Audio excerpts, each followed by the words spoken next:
हमारे YouTube channel MD study classes पे आप सभी का स्वागत है। इतिहास की श्रृंखला में आज हमारी क्लास का न्यू टॉपिक स्टार्ट हो रहा है, वो है मौर्योत्तर काल। पिछली क्लास में हम लोगों ने बौद्ध धर्म को कंप्लीट कर लिया है।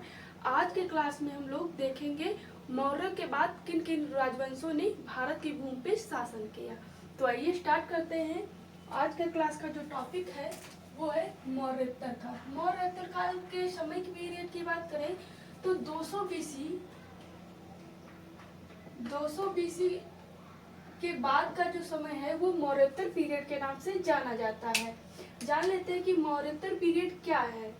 मौर्योत्तर मतलब मौर्य, उत्तर मतलब मौर्यों के बाद किन किन राजवंशों ने शासन किया भारत के ऊपर, या फिर मौर्यों का जो राजवंश था उसके ऊपर किन किन राजवंशों ने मौर्यों के बाद, पतन के बाद कौन कौन राजवंशों ने उन पे शासन किया।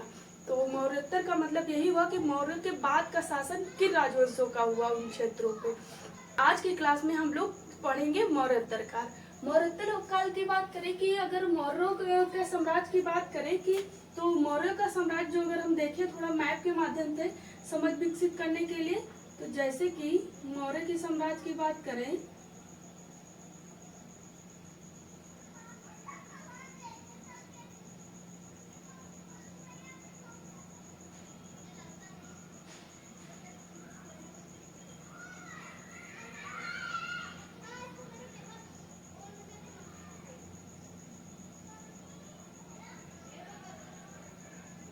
ये हो गया भारत का मैप। अगर मौर्य के साम्राज्य की बात करें, हम लोग मौर्योत्तर पढ़ेंगे तो उससे पहले मौर्य का साम्राज्य देख ले कि मौर्य का साम्राज्य कहाँ था।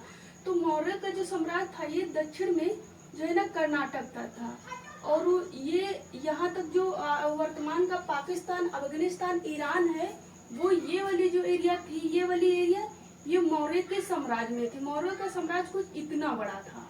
मौर्य का जो साम्राज्य था वो कुछ इतना बड़ा था, ऐसे मौर्य का साम्राज्य था। जब मौर्य का शासन खत्म हो गया, मौर्य का पतन हो गया, तो इन क्षेत्रों पे कौन कौन राजवंशों ने शासन किया। तो इसकी बात करें तो जो शासन इन क्षेत्रों पे किया गया, इन क्षेत्रों पे जो शासन हुआ उन्हें जो कहा गया है वो कहा गया है कि विदेशी राजवंशों ने शासन किया। और भारत के जो ये वाला क्षेत्र था, इस वाले क्षेत्र पे जो शासन हुआ मौर्यों के बाद, इन्हें स्वदेशी राजवंशों ने शासन किया। मतलब इतना बड़ा मौर्यों का साम्राज्य था जो यहाँ से यहाँ तक लेके मौर्यों के बाद कोई इतना बड़ा राजवंश या शासक नहीं आया जो इतने बड़े साम्राज्य को, भूभाग को संभाल के रख पाए। इतना बड़ा योग्य शासक न आने के कारण मौर्य साम्राज्य कई राजवंशों में, क्षेत्रों में टूट गया, और मौर्यों के पतन के बाद विदेशी आक्रमणकर्ताओं को भी मौका मिला कि भारत के भूमि पे आक्रमण किया जाए और क्षेत्र विस्तार किया जाए। तो इसी दृष्टि से जो इस भारत के पश्चिमोत्तर क्षेत्रों पे शासन हुआ है वो विदेशी शासकों का शासन रहा है, विदेशी शासकों का शासन रहा है। और इस वाले जो भारत का मध्य और दक्षिण वाला पार्ट है, मध्य दक्षिण वाले पार्ट पे जो शासन रहा है वो स्वदेशी शासकों का रहा है। स्वदेशी मतलब अपने देश के जो भारत के राजवंश थे उन्होंने शासन किया है। और भारत के पश्चिमोत्तर सीमा में जो शासन हुआ है पाकिस्तान, अफगानिस्तान और तक्षशिला और ईरान वाले एरिया में, वो हुआ है विदेशी राजवंशों ने किया है। तो अगर वो इससे पहले की बात करें तो ये जो राजवंश था ये कुछ सिकंदर से जुड़ा है, तो सिकंदर और सेल्यूकस से जुड़ा हुआ, तो ये बैक्टीरिया साम्राज्य के नाम से जाना जाता था। जब यहाँ पे सत्ता कमजोर हुई भारत में, मौर्य का पतन हो गया, तो ये जो बैक्टीरिया साम्राज्य के यूनान के जो राजवंश थे वो भारत की तरफ आक्रमण करने के लिए लालायित हुए। तो इसी संदर्भ में जो भारत पे शासन किए उन राजवंशों को देखेंगे, उनसे कुछ इंपॉर्टेंट क्वेश्चन बन जाते हैं। हम लोग कंपटीशन की दृष्टि से यहाँ पे पढ़ेंगे, थ्योरी की दृष्टि से नहीं पढ़ेंगे। तो मौर्यों के बाद जो इस पूरे क्षेत्र में शासन हुआ है, स्वदेशी और विदेशी दो राजवंशों ने किया है। तो बात करें, ये पहला हो जाएगा विदेशी राजवंश, दूसरा हो जाएगा ये स्वदेशी राजवंश। इतने बड़े क्षेत्र पे जो शासन कर रहे हैं, वो भारत के पश्चिमोत्तर क्षेत्र पे जो शासन कर रहे हैं वो कर रहे हैं विदेशी राजवंश, और भारत के मध्य और दक्षिण एरिया पे जो शासन कर रहे हैं वो स्वदेशी राजवंश शासन कर रहे हैं। अगर विदेशी राजवंशों की बात करें तो विदेशी राजवंशों में हो जाएंगे, सबसे पहले हो जाएगा इंडो ग्रीक को हिंद यवन के नाम से भी जाना जाता है। ये क्रम पूछ लेते हैं, भारत पे जो विदेशी आक्रमण हुआ उनका क्रम क्या है, ये 1 नंबर का क्वेश्चन फिक्स रहता है ज्यादातर। तो ये पहले नंबर पे जो है ना मौर्य के बाद वो इंडो ग्रीक का आक्रमण हुआ, फिर सीथियन का आक्रमण हुआ, और फिर पहलव का आक्रमण हुआ, फिर कुषाण का आक्रमण हुआ। इनके अन्य नाम भी मिल जाते हैं। तो इंडो ग्रीक को जो कहा जाता है वो हिंद यूनानी कहा जाता है, शक को सीथियन को शक भी कहा जाता है, और पहलव की बात करें तो पार्थियन कहा जाता है, और कुषाण की बात करें तो यूजी कहा जाता है।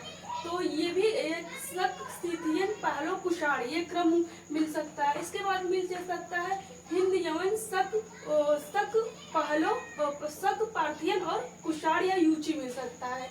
तो ये उपनाम हो गए। इंडो ग्रीक का जो नाम है, इंडो ग्रीक का उपनाम या इंडो ग्रीक को हिंद यवन के नाम से भी जानते हैं, सीथियन को शक के नाम से जानते हैं, और पहलव को पार्थियन के नाम से जानते हैं, और कुषाण को यूची कबीले के नाम से भी जानते हैं।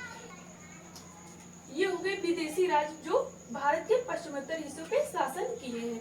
इसके बाद बात करें स्वदेशी राजवंशों की, तो स्वदेशी राज्य जो है ना, स्वदेशी राज्य में इस राजवंश में पहले तो मौर्यों ने शासन किया था। मौर्य के बाद जो शासन किए थे वो किए थे मौर्यों के बाद, मौर्योत्तर काल में वो किए थे शुंग किए, फिर कौ किए, और फिर सातवाहन किए। स्वदेशी शासन के क्रम में पूछा जाए तो हो जाएंगे मौर्य के बाद शुंग जो ब्राह्मण राजवंश था, शुंग वंश ने शासन किया, कौ वंश ने शासन किया, फिर सातवाहन शासक ने किया। इसके बाद फिर आगे जो के दक्षिण वाले भाग में छोटे छोटे जैसे कि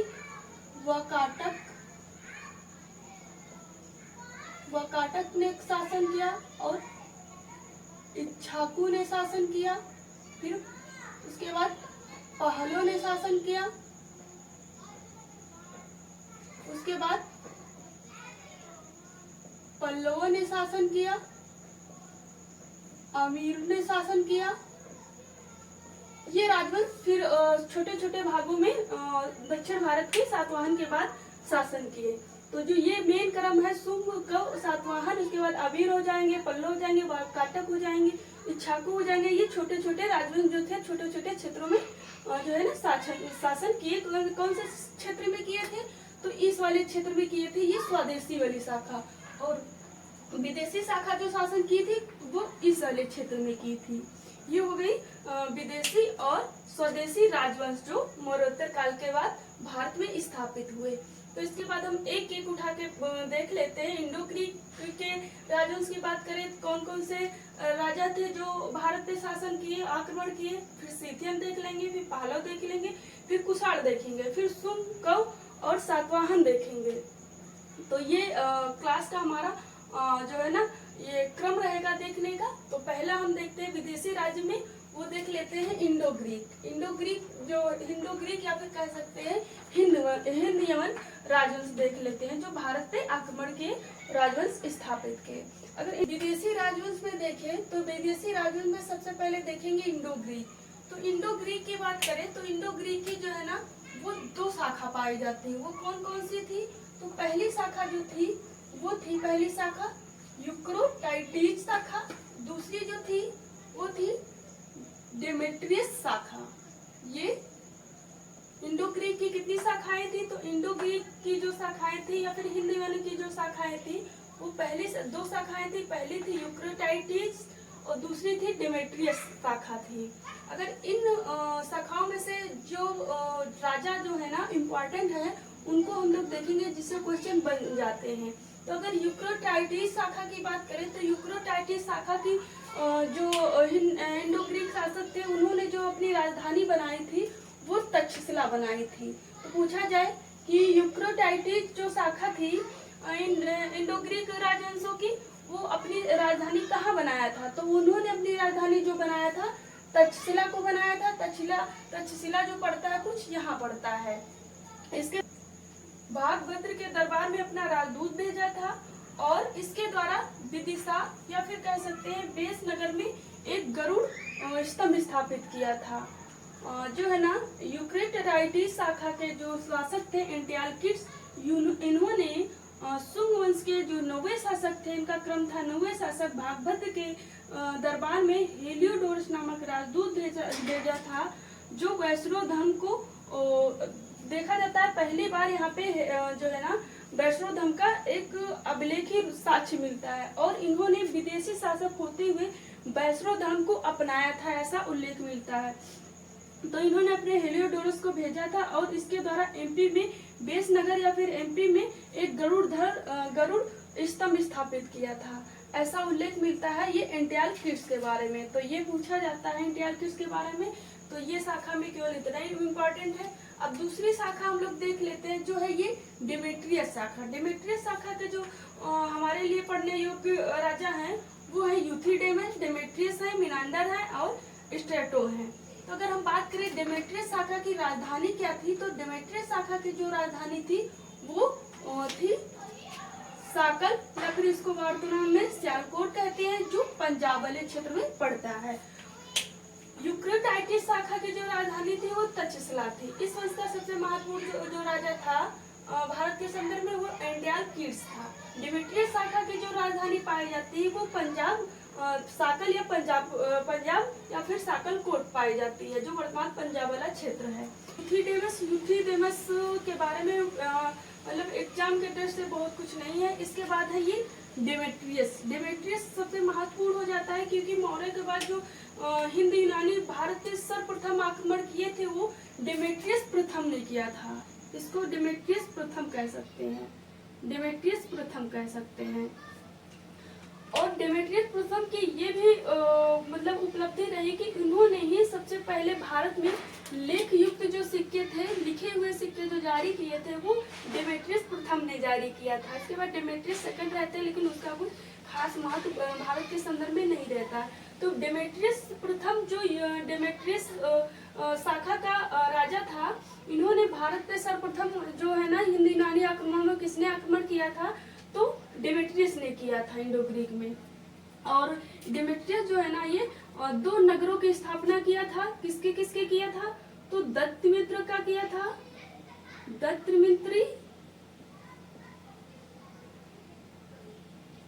दत्तमित्री और यूथिडेमिया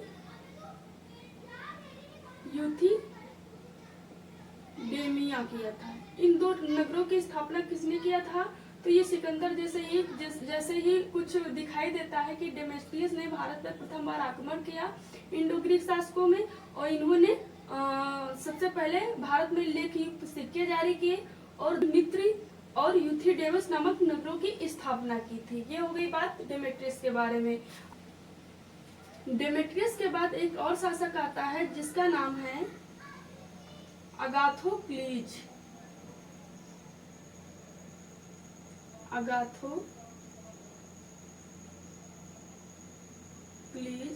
अगाथोक्लीज ने क्या किया था, तो अगाथोक्लीज ने जो भारत में सिक्के जारी किए थे उस पे उनके सिक्कों पे कृष्ण और बलराम के चित्र मिलते हैं। किसके चित्र मिलते हैं, तो कृष्ण और बलराम के चित्र मिलते हैं। तो पूछा जाए किसके सिक्कों पे कृष्ण और बलराम के चित्र मिलते हैं, तो अगाथोक्लीज के सिक्के पे मिलते हैं। इसके अगाथोक्लीज के बाद जो और महत्वपूर्ण शासक आता है वो है ये मिनांडर की बात करें तो मिनांडर की जो उपाधि मिलती है साहित्य में वो सोटर के नाम से मिलती है। सोटर जो उपाधि है ये मिनांडर की ही उपाधि है।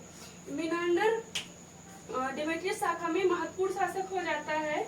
इसके बारे में जानकारी के जो स्रोत हैं वो है मिलिंद पन्हो है। मिनांडर के बारे में हम लोग देखें, ये है मिनांडर के बारे में जो जानकारी मिलती है वो मिलिंद पन्हो से मिलती है। मिलिंद पन्हो ये बौद्ध ग्रंथ है जो पाली भाषा में लिखी गई है। किस भाषा में लिखी है, तो ये पाली भाषा में लिखी है, पाली भाषा में लिखी है। इसके बाद है ये अज्ञात, इस पुस्तक के जो लेखक है वो अज्ञात है, जिसका नाम है पेरिप्लस ऑफ एथेंसी जो पुस्तक है इसके लेखक अज्ञात है, लेकिन इसमें जो जानकारी मिलती है वो मिनांडर के बारे में मिलती है। तो अगर बात करें हम मिलिंद पन्हो की, तो मिलिंद पन्हो में ये जानकारी मिलती है कि जो ये मिनांडर है और बौद्ध भिक्षु जो नागसेन थे मीनांडर और बौद्ध भिक्षु नागसेन। मीनांडर और बौद्ध भिक्षु नागसेन के जो वार्ता है बौद्ध धर्म को लेके, बौद्ध धर्म ग्रहण करने को लेके जो क्वेश्चन किए गए हैं उनका आंसर दिया गया है, वो जो विरोध मिलता है वो मिलिंद पन्हों में मिलता है। मिलिंद जो है ना, वो मिलिंद का मतलब है मीनांडर से, पन्हों का मतलब है प्रश्न से। मतलब मीनांडर द्वारा, मिलिंद द्वारा किए गए प्रश्नों का उत्तर जो बौद्ध भिक्षु नागसेन देते हैं, इसका जो विवरण है वो मिलिंद पन्हों में मिलता है। इसमें कहा जाता है कि मीनांडर से जो है ना नागसेन बौद्ध धर्म ग्रहण करने को कहते हैं, और बौद्ध धर्म को लेके जो भिन्न भिन्न प्रकार के मीनांडर द्वारा क्वेश्चन किए गए हैं उनका जो मतलब कि वर्णन मिलता है वो मिलिंद पन्हों में मिलता है। इसके बाद अब बात करें हम पेरिप्लस ऑफ एथेंसी। पेरिप्लस की बात करें तो पेरिप्लस का जो अर्थ है वो नाविक चार्ट से है, और एथेंसी का जो अर्थ है वो लाल सागर से है। इस पेरिप्लस ऑफ एथेंसी में मीनांडर के बारे में कहा गया है कि इसके जो सिक्के चलते थे वो भड़ोज बंदरगाह में चढ़ते थे, भड़ोज बंदरगाह में चढ़ते थे। तो इससे संकेत मिलता है कि मीनांडर का जो साम्राज्य था वो भड़ोज तक विकसित था। इसके ये मीनांडर का रेल अभिलेख, ये जो अभिलेख मिला है ये कौशाम्बी इलाहाबाद से मिला है। कौशाम्बी इलाहाबाद से मिला है। मीनांडर का जो अगर रेह अभिलेख पूछा जाए कहाँ से मिला है, तो मीनांडर का जो ये रेह अभिलेख है वो इलाहाबाद के कौशाम्बी से मिला है। इसमें क्या वर्णन मिलता है, तो इसमें जो ये वर्णन मिलता है कि इसमें कहा गया है मीनांडर के समय में जो डेमेट्रियस शाखा की राजधानी थी साकल या सियालकोट, वो शिक्षा और व्यापार का केंद्र था। शिक्षा एवं व्यापार का केंद्र था। कौन था, तो डेमेट्रियस शाखा की जो राजधानी थी साकल, वो मीनांडर के समय में जो है ना, ये रेह अभिलेख में कहा गया है मीनांडर के बारे में कि मीनांडर के समय में जो साकल और या फिर सियालकोट थी जो उनकी राजधानी पंजाब में, वो शिक्षा और व्यापार का एक प्रमुख केंद्र के रूप में विकसित हो चुका था। तो ये हो गई मीनांडर की बात। मीनांडर जो है ना हो गई हमारी मीनांडर के बारे में। अब देखते हैं ये है स्ट्रेटो सेकंड। इससे पहले स्ट्रेटो फर्स्ट आते हैं, उनके बारे में कुछ खास जानकारी नहीं है, लेकिन ये है स्ट्रेटो सेकंड। स्ट्रेटो सेकंड की प्रमुख विशेषता क्या है कि इन्होंने अपने शासन काल में कांच के सिक्के चलाए थे। तो पूछा जाए कौन से इंडो ग्रीक शासक थे जिन्होंने कांच के सिक्के चलाए थे, तो वो कराए थे स्ट्रेटो सेकंड जो डेमेट्रियस शाखा के राजा थे।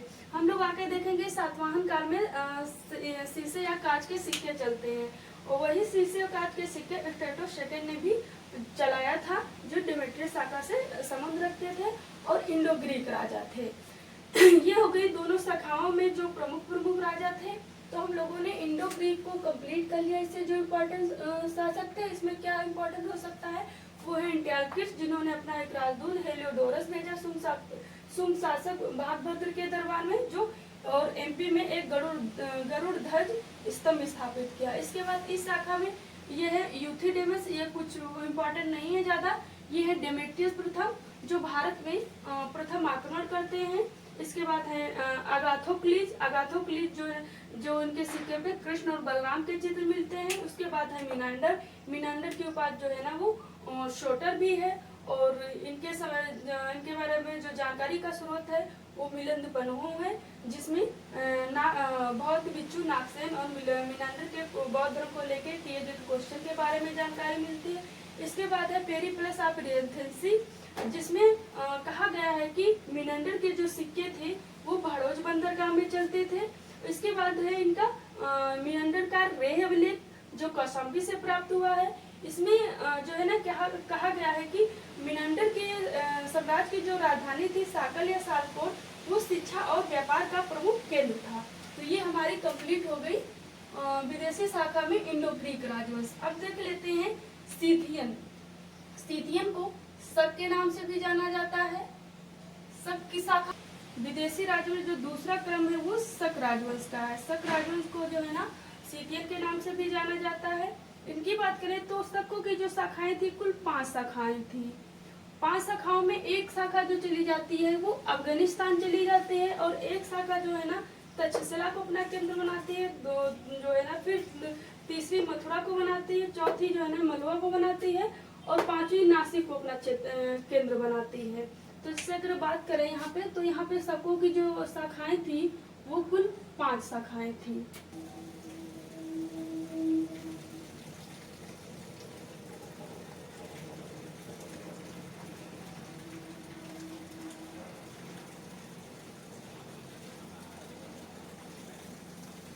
ये हो गया देखने के लिए भारत का मैप। फिर एक शाखा जो थी शकों की वो अफगानिस्तान चली गई और दूसरी शाखा जो है ना वो तक्षशिला चली आई और फिर तीसरी शाखा जो थी वो मथुरा चली आई।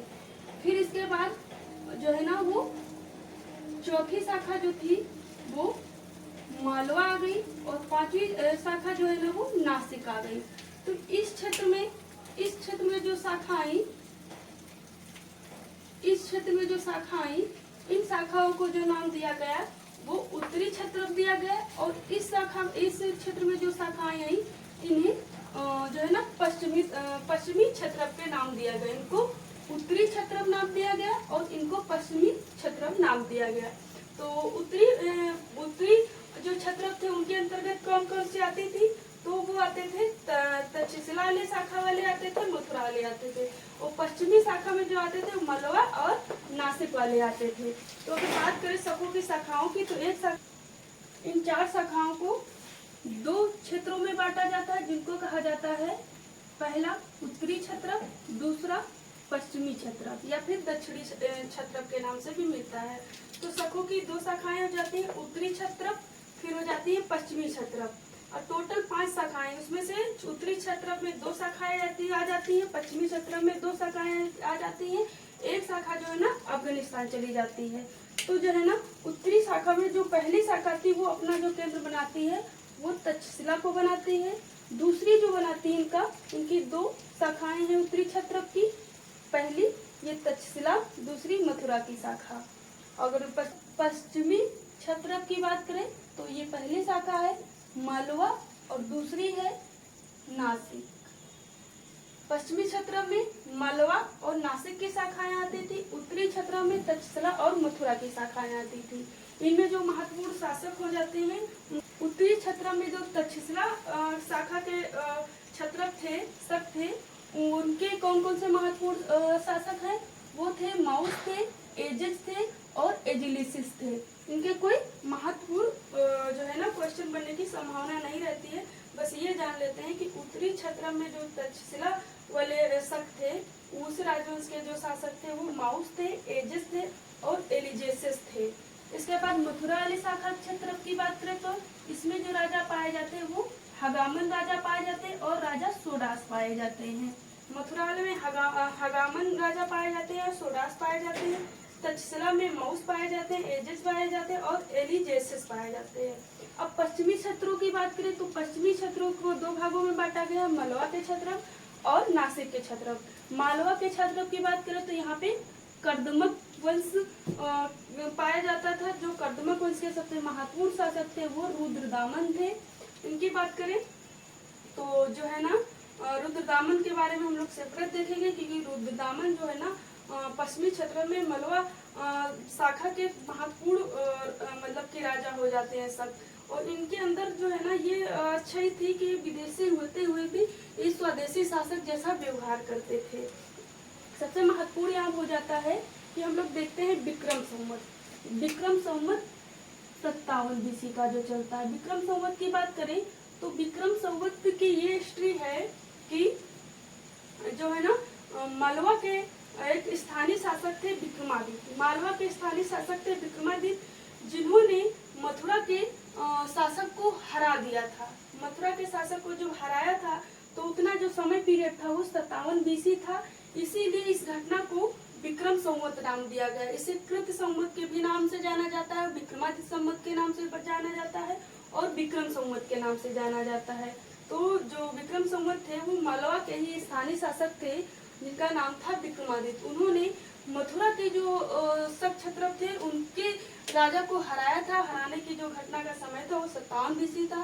उसी घटना को जो नाम दे दिया गया वो विक्रम संवत या फिर विक्रमादित्य संवत या फिर कृत संवत संवत नाम दे दिया गया। तो ये हो गई हमारी शक क्षत्रप की दो शाखाएं, उत्तरी क्षत्रप और पश्चिमी क्षत्रप। अब बात कर लेते हैं इसमें से अगर जो महान कुल का शासक पढ़ना वो है हमारा रुद्रदामन। तो रुद्रदामन को भी हम बात करें तो जो शक शासक में रुद्रदामन पूछा जाए किस शाखा के थे, तो रुद्रदामन जो थे ये पश्चिमी क्षत्रप थे और मालवा के राजवंश से संबंध रखते थे। मालवा वाले क्षेत्र में जो शकों की शाखा गई थी उससे संबंध रखते थे। तो शक की बात करें रुद्रदामन शक शासक रुद्रदामन की, तो शक शासक रुद्रदामन जो है ना ये सबसे महत्वपूर्ण पर्सनालिटी हो जाता है शक शासकों में। रुद्रदामन जो था वो तर्कशास्त्र, संस्कृत में और व्याकरण में और राजनीति में एक प्रखंड विद्वान था। जो है ना रुद्रदामन एक राजा के अपनी भूमिका तो अदा कर ही रहा था, इसके साथ ही वो तर्कशास्त्र में और संस्कृत भाषा में, व्याकरण में, राजनीति में एक का जो है ना निपुण या फिर प्रखंड विद्वान था। इसके साथ ये मतलब उपलब्धियां प्लस थी राजा के साथ। इसके बाद रुद्रदामन का एक जूनागढ़ अभिलेख मिलता है। रुद्रदामन का जूनागढ़ अभिलेख जो है ना रुद्रदामन के बारे में जानकारी का स्रोत है। रुद्रदामन तर्कशास्त्र, संस्कृत, व्याकरण, राजनीति का प्रखंड विद्वान था। और रुद्रदामन के बारे में जो जानकारी मिलती है रुद्रदामन का वो है जूनागढ़ अभिलेख जो 150 एडी का है। रुद्रदामन का जो जूनागढ़ अभिलेख है वो 150 एडी का है। और इस अभिलेख की बात करें तो ये अभिलेख संस्कृत भाषा में पाया जाता है और ब्राह्मी लिपि में है। और इसके अलावा ये काव्य शैली में लिखा गया है, चंपू शैली में लिखा गया है। और इस अभिलेख में किस चीज का वर्णन मिलता है, तो इसमें सुदर्शन झील के इतिहास के बारे में मिलता है वर्णन कि जो है सुदर्शन झील जिसका निर्माण चंद्रगुप्त मौर्य के शासनकाल में हुआ था, उस झील का जो पूरा इतिहास मिलता है वो रुद्रदामन के जूनागढ़ अभिलेख में मिलता है। जो है ना चंद्रगुप्त ने झील का निर्माण तो करा दिया था लेकिन उसका कहीं पे जिक्र नहीं था। लेकिन रुद्रदामन के काल में इस जो है ना बांध उस पे बना बांध टूट जाता है, तो इस कारण वो पुनः अब वो बांध का निर्माण करवाते और उस झील का पूरे इतिहास का जो वर्णन देते हैं वो अपने रुद्रदामन के जूनागढ़ अभिलेख में देते हैं जो गुजरात में पड़ता है। अगर इतिहास की बात करें कि जो सुदर्शन झील का इतिहास मिलता है वो क्या क्या मिलता है, तो इसके जो इसके बनवाए थे मिलता है कि ये चंद्रगुप्त मौर्य जो मौर्य शासक थे गुजरात वाले प्रांत में, यहाँ के जो प्रांतपति थे वो पुष्यगुप्त वंश थे। इन्होंने जो है ना झील का निर्माण करवाया था। तो झील का निर्माण पूछा जाए किसने करवाया था, तो चंद्रगुप्त मौर्य वंश के शासक थे चंद्रगुप्त मौर्य, उनके प्रांतपति गुजरात के थे पुष्यगुप्त वंश। इन्होंने पुष्यगुप्त वंश ने झील का निर्माण कराया था किसके आदेश पे, तो मौर्य शासक चंद्रगुप्त मौर्य के आदेश पे कराया था। इसके बाद मिलते हैं ये मौर्य शासक अशोक के शासन काल में इस झील पे बांध का निर्माण किया जाता है। बांध का निर्माण क्यों किया जाता है, तो सिंचाई के लिए किया जाता है। तो झील का निर्माण जो हुआ था वो पुष्यगुप्त वंश के समय पे हुआ था और अशोक मौर्य शासक अशोक थे, इनके समय पे इसी झील पे बांध का निर्माण किया गया था। इसके बाद जो शक शासक होते हैं रुद्रदामन, ये याद रखिएगा कि जो ये रुद्रदामन है ये पश्चिमी क्षत्रप है और मालवा शाखा के शासक हैं। तो रुद्रदामन के शासन काल में ये झील पे जो बांध का निर्माण कराया गया था वो टूट जाता है। तो इन्होंने अपने निजी खर्चे से इस बांध का पुनः निर्माण करवाया था, जिससे कि अगर बारिश के कारण बांध टूट गया था उससे बहुत ज्यादा मतलब बाढ़ आगे विनाश हो गया था। तो रुद्रदामन ने झील का पुनः निर्माण करवाया था। इसके बाद है गुप्त शासक स्कंदगुप्त के शासन काल में इस झील का बांध पुनः टूट जाता है। तो इस पे गुप्त वंश के जो शासक थे स्कंदगुप्त ने इस झील पे जो यहाँ के प्रांतपति थे गुजरात वाले क्षेत्र के सौराष्ट्र के, वो पड़पत्त थे। पड़पत्त के जो पुत्र थे चक्रपालित, इन्होंने बांध का पुनः निर्माण कराया था। तो बांध का जो निर्माण हुआ था वो चंद्रगुप्त मौर्य के समय पे उनके प्रांतपति पुष्यगुप्त वंश ने किया था। अशोक के शासन काल में इस बांध का निर्माण हुआ झील पे। रुद्रदामन के काल में बांध का पुनः निर्माण हुआ टूट जाने के कारण। स्कंदगुप्त के शासन काल में पड़दत्त के पुत्र चक्रपालित ने बांध का पुनः निर्माण निर्माण किया।